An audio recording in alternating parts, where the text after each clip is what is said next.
Du livre Le ministère de la guérison, chapitre 1, Notre exemple, première partie.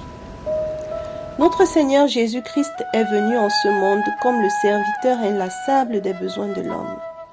Il a pris nos infirmités et il s'est chargé de nos maladies afin de pouvoir répondre à chaque besoin de l'humanité. Matthieu 8, verset 17. Il est venu ôter le fardeau de la maladie, de la misère et du péché. Restaurer totalement l'homme, telle était sa mission. Il vint pour lui rendre la bonté, la paix et la perfection du caractère.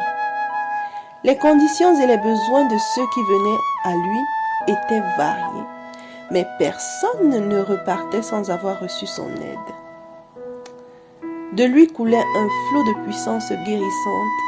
Les hommes étaient guéris dans leur corps, leur esprit et leur âme.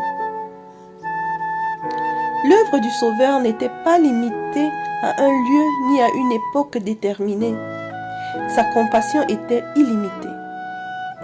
Il donna une telle ampleur à son œuvre de guérison et d'enseignement qu'il n'existait en Palestine aucun bâtiment assez vaste pour contenir les multitudes qui se pressaient autour de lui.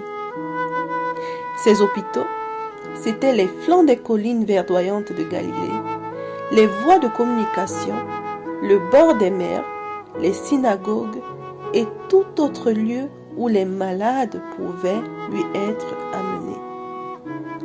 Dans toutes les villes, cités ou villages par lesquels il passait, il étendait les mains sur les affligés et les guérissait. Quand il rencontrait des âmes prêtes à recevoir son message, il les réconfortait en leur donnant l'assurance de l'amour de leur Père céleste.